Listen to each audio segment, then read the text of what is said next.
I'm Nadine Blaney. Welcome to Business Class. Ahead on the show today, Heathrow rolls out a very plush welcome mat for weary travelers.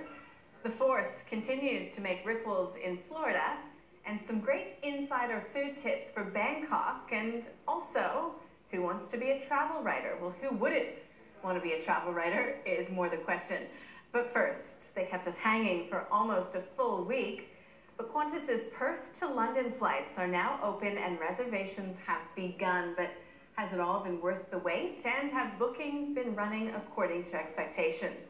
Well, to walk us through that story and more, we're joined by Christian Schweitzer. He's editor of Travel Daily. Christian, great to see you again. Good to see you too. So this, well, talk about a build-up, and for good reason. Absolutely. But the Qantas Perth to London flight. Yes. I mean, what's it been priced at? Get us up to speed. Absolutely. So yes, it's officially been launched now. So on the 24th of March next year is the very first flight, QF9, from Melbourne via Perth, Perth direct into London, operating Qantas's brand new 787-9 Dreamliner aircraft. The flights are incredibly conducive to leisure and business travel. So departing Melbourne 3:20 p.m, arrive into Perth 5:20 p.m. local time, a couple of hours transiting, and then the direct service Perth up to London. It's about a 17-hour flight, and it gets you into London just after 5 a.m. the following day. Qantas's CEO, Alan Joyce, said the real strong value proposition behind this is that it shaves off over an hour of time compared to when you would fly, say, an A380 from Melbourne via Dubai up to London. So that's a strong value proposition. And it takes away some stress about making connection flights, about having a layover. Just, you know, some people would just rather set and forget. So how much do you have to pay for that privilege? Absolutely. So there are some really sharp prices out there, sub 2,000 for economy class. So you're looking at 1976. Is the opening price in economy. Premium economy, $4,450, and for business class, it's sub 10,000, so $9,890. And has the company given us any sort of an idea of the uptake that we've seen so far?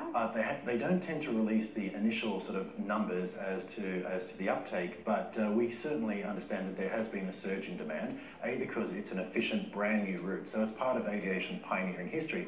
But also on the flip side of things, is that, you know, it's launched just before the Commonwealth Games on the Gold Coast in 2018. So people from the UK travelling down to Perth and across to the Commonwealth Games, bound to be loads of take-up. Well, I think that brings me to my next point, because from what I've read, it's cheaper, those tickets are cheaper when you book them from the London side. So this is something that we've seen for ages, you know, and it's a bugbear of mine personally, that you can fly to Australia on a return flight so much cheaper than you can fly from Australia. So is that the same case for this flight? I haven't seen the actual numbers on that one there. I mean, we only get exposed typically to the Australian pricing, but yeah, there could be something around arbitrage around that. But as always, you know, shop around whether you buy it directly via Qantas or via an ATAS accredited travel agent to look for the best deal. Okay, let's move on to United Airlines, because of course this has dominated the headlines. And it didn't go away very quickly for United Airlines. This is, of course, that PR disaster where we saw really violent images of one of their passengers being literally dragged from the plane, David Dow. Now, since then, the reason why I guess some would say it dragged on for so long is that, you know, the initial handling of United of this incident was criticized heavily.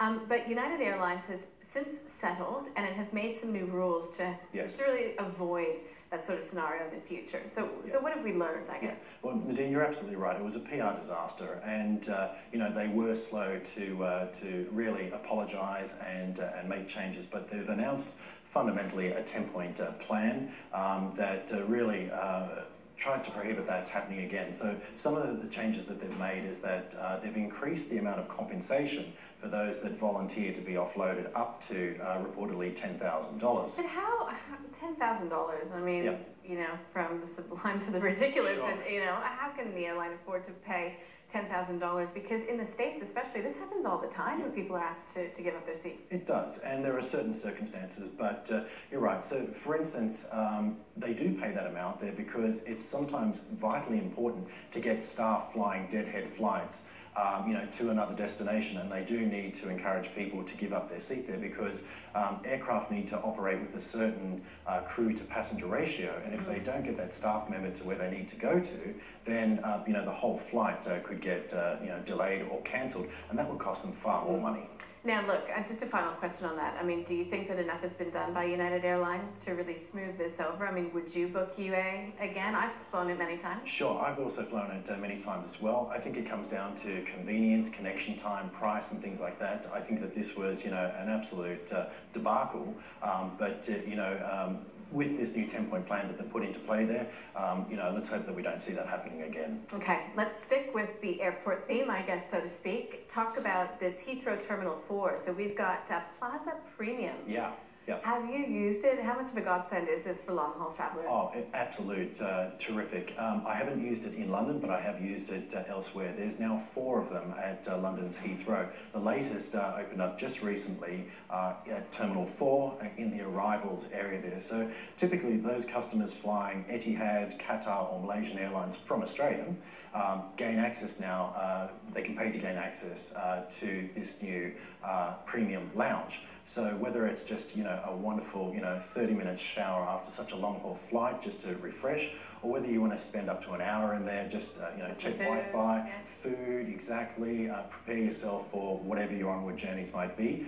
This is a real convenience now. I guess, too, depending on what time you fly in, sometimes you need to kill a bit of time before you have even your hotel available to you. So they have an opening deal from what I understand? They do. So if you just want a quick 30-minute shower, its prices start from $18 US. And if you want the first hour, it's around about $31 US, and then you can buy additional sort of hours. That's great. That's in my budget. Yeah. Okay. Now, I'm at risk here, to all of the Star Wars fans out there, of making myself sound just really goofy or insulting to Star Wars fans, but we do know that we've got Star Wars as part of the Disney theme parks. That's correct. And I have some friends in the Disney theme park at Florida that, are enjoying some of the Star Wars themes. But it looks as if Star Wars Land is well and truly underway, and there's going to be a hotel, I guess, attached to it. So give us some sort of color around that. Shine your lightsaber on it. Very good. Okay, so yes, it's still a rumor, but what Disneyland have done is they've sent an email out to customers with some design concepts of what a hotel could look like, and the design concepts, the renderings look absolutely fantastic. So, are you a Star Wars fan, should I ask? Yes, I am a bit of a tragic there, so I am very excited about it. But yeah, I mean, you could potentially stay in a Millennium Falcon. You'll have lightsaber fights, you'll take part in secret missions. So it really is an immersive experience there that the Imagineers at Disney are going to go to town with. Well, I mean, the possibilities are endless, aren't they? Indeed, absolutely. And especially when they bring out every, different franchise. But, Disney World, Disneyland, it's not a cheap trip for families. So do we have any sort of, again, idea around pricing? Yes, we do have an indication. You're looking at a maximum of a 2-night stay when this, hotel gets built. Which is not unusual for people to go and stay that long or longer. Exactly, and somewhere in the order of about $1,400 Australian per person, but that also includes access to the resort as well. Okay, so I guess a lot of kids and adults will have that on their wish list going forward. Definitely. So let's talk Facebook, because Facebook is watching us, watching them. It's happened to you, it's happened to me. You go look at something online, and next thing you know, Facebook is shooting up advertisements. So in particular, this seems to happen when it comes to travel. Yes. So is this some sort of a special program, or? Yeah, okay, so Facebook and Instagram now are enabling advertisers, specifically with an interest in hotels, flights and destinations, essentially to target potential customers based upon their behaviour. So for instance, if you book a hotel, let's say in Hong Kong, via a Facebook app, then Cathay Pacific, for instance, could bid to show you ads of flights, to get you to Hong Kong. So it really is a way in which to connect, buyers with sellers, but obviously via a Facebook or Instagram platform. So does it work for the advertisers? I mean, what are the metrics telling us? It does work there. So both Cathay Pacific and Delta Airlines have piloted it. and you know, their cost of acquisition is down, and the amount of sales are up there. So they're saying that it really does work for them. Facebook is saying that they've got the right formula there, and really it's just about, you know, servicing a market need. And do you think that it helps you as a traveller?